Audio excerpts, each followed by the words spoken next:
अस्सलामुअलैकुम नाज़रीन। छोटी सी ज़िंदगी न जाने कैसे हम लोग इसमें नफ़रत भर लेते हैं। मुझे तो समझ नहीं आता लोग कैसे एक दूसरे के लिए जहर उगल सकते हैं। वो कौन सा इंसान होते हैं जो दूसरों की खुशियों को आग लगा देते हैं।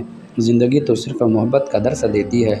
फ़ारिस तो बस इतना कहता है, जिस ज़िंदगी में मोहब्बत की खुशबू नहीं वो ज़िंदगी बंजर ज़मीन की मानिंद होती है। वहशतनाक और आसेब ज़दा होठों पे मुस्कुराहट सजा कर रखा करो कि न जाने आपकी मुस्कुराने से कितने गम मिट जाते होंगे। वकास पढ़ा लिखा लड़का था, बैंक में जॉब करता था। ज़िंदगी बहुत अच्छे से गुजर रही थी। उसकी मंगनी भी हुई थी, लड़की भी पढ़ी लिखी थी। जिस घर में मंगनी हुई थी वो लोग बहुत अमीर थे। लड़की 6 भाइयों की अकेली बहन थी। उन्होंने वकास को जहेज़ में लाखों का सामान देने का वादा किया था। खैर, दिन गुजरने लगे। एक दिन कुछ यूँ हुआ, वकास के हमसाये के घर से रोने की आवाज़ आने लगी। सब घर वाले जल्दी से हमसाये के घर गए। देखा उनकी बेटी रो रही थी। किरण चीख चीख कर रो रही थी। पूछने पर पता चला किरण का शौहर मर गया है। अभी अभी उसको हार्ट अटैक आया है। सब उदास हो गए। किरण की तो दुनिया उजड़ गई थी। 4 छोटे छोटे बच्चे थे। वकास और किरण ने बचपन एक साथ गुजारा था। किरण बहुत अच्छी लड़की थी, बाहया बाअखलाक। वकास को बहुत दुख हो रहा था। किरण की उम्र अभी 25 साल है।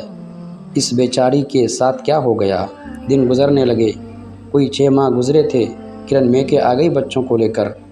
सब बहुत उदास थे। पता चला किरण के ससुराल वालों ने मार पीट कर घर से निकाल दिया है। शौहर मर गया। अब कौन पुरसाने हाल था। किरण भाइयों के रहमो करम पर थी। अब दिन गुजरने लगे। किरण घर का सारा काम करती, दिन भर नौकरानी की तरह काम करती रहती। भाभी लोगों ने उसका जीना हराम कर रखा था। कभी किरण के बच्चों को मारती, कभी किरण को ताने देते। किरण ज़िंदगी से उकताने लगी थी। वकास को जब भी कभी किरण गली में मिलती, वकास हाल चाल पूछता। किरण उदास होकर बोलती, अब दिल मर जाने को दिल चाहता है, क्या करूं, बच्चों के लिए जी रही हूं। वकास ने किरण के चेहरे की जानिब देखा। किरण कितनी खूबसूरत है, बस नसीब मार गए। किरण को हौसला देता, अल्लाह पाक सब कुछ ठीक करेगा इंशाअल्लाह। एक दिन कुछ यूँ हुआ, किरण के बेटे ने शरारत करते हुए दीवार के साथ लगी LCD तोड़ दी, जिस पर किरण के भाई ने उसके सब बच्चों को बहुत मारा। दूसरी जानिब वकास की आज मेहंदी थी। वकास के घर में खुशियों का समा था। वकास बाज़ार से वापस आ रहा था। देखा किरण पैदल चलते हुए जा रही थी। 7 बच्चे थे। वकास ने कार रोकी। उस वक्त 9 बज रहे हैं। कहाँ जा रही है किरण? वकास ने किरण को आवाज़ दी। किरण खामोशी से आगे बढ़ती रही। वकास कार से उतरकर किरण के पास गया। किरण, कहाँ जा रही हो इस वक्त? किरण की आंखों में आंसू थे। हिचकी भरकर रोने लगी। वकास ने आहिस्ता से पूछा, किरण क्या हुआ है? बच्चे के चेहरे पर ज़ख्म था। मैंने पूछा, इसे क्या हुआ? अभी बड़ा बेटा 8 साल का था। किरण रोने लगी। जब बच्चों का बाप मर जाए ना तो लोग दरिंदे बन जाते हैं। आज मैं बच्चों को लेकर नहर में छलांग लगा दूंगी।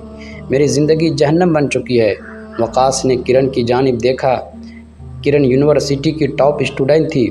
बहुत समझदार और बाअखलाक लड़की थी, लेकिन हालात ने उसे क्या बना दिया। वकास ने किरण की जानिब देखा, जो दुखों में डूबी हुई थी। वकास ने किरण का हाथ पकड़ा। किरण, एक बात कहूँ? किरण खामोश रही। वकास ने किरण से दरख्वास्त की, मेरे साथ एक बार मेरे घर चलो, फिर जहाँ जी चाहे चले जाना। किरण को मुश्किल से राज़ी किया। बच्चों को साथ लिया, अपने घर चला गया। घर में मेहंदी की तैयारी चल रही थी। सब बहुत खुश थे।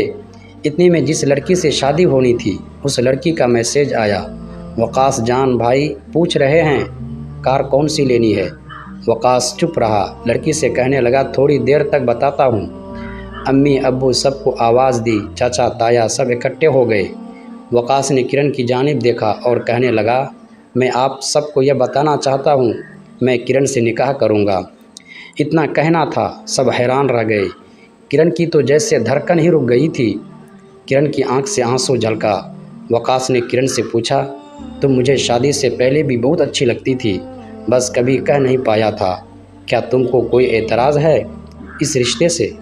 किरण वकास की तरफ देखकर बोली, आप मेरे लिए ये सब क्यों कर रहे हैं? वक़ास बोला, बस दिल चाहता है आपको खुशियों के कुछ पल दूं। वक़ास के अब्बा बोले, तुम पागल हो गए हो? वक़ास बोला, अब्बू जान, मैं जानता हूँ जिस घर में आप लोगों ने मेरा रिश्ता किया है वो लोग अमीर हैं, बहुत पैसे वाले, मुझे लाखों करोड़ों की जायदाद भी देंगे।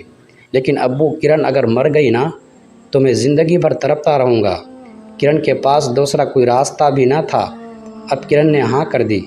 सब खामोश थे, क्या कह सकते थे। वक़ास ने किरण से निकाह कर लिया, किरण को सीने से लगा लिया, किरण के बच्चे भी अपना लिए, किरण के नाम एक घर भी किया। बहुत खुश थे दोनों। और जानते हो फिर क्या हुआ? कुछ माह बाद वक़ास की सेहत कुछ ख़राब हुई। डॉक्टर ने मुआयना किया, पता चला वक़ास को एक बीमारी लाहक है जिसकी वजह से वक़ास कभी बाप नहीं बन सकता। और वह बीमारी वक़ास को 10 साल पहले की है। और अल्लाह के फ़ैसले बेहतर होते हैं। वक़ास ने किरण के बच्चों को अपने बच्चों की तरह पाला और खुशी से ज़िंदगी गुजारने लगी। वक़ास मुस्कुरा कर बोला, किसी शहज़ादी के साथ मोहब्बत भरा रिश्ता निभा के देखो, दिल को सुकून आ जाएगा। किसी के लिए जी कर देखो, देखना दुनिया जन्नत हो जाएगी। किसी डूबते को बचा कर देखो, सांसों में खुशबू बिखर जाएगी। किरण आज बहुत खुश वक़ास का हाथ थामे मुस्कुराते हुए जी रही है। वो मर्द जो औरत को दुख देते हैं, भला वो सोचें तो सही, क्या उनको अल्लाह नहीं देख रहा? औरत पर सितम ढाने वाले एक बार वक़ास बनकर देखें, ज़िंदगी में सुकून आ जाएगा। नाज़रीन किराम, अगर वीडियो अच्छा लगे तो लाइक और शेयर लाजमी करें और मज़ीद इस तरह की वीडियो देखने के लिए प्लीज़ हमारे इस यूट्यूब चैनल को सब्सक्राइब ज़रूर कीजिएगा। शुक्रिया।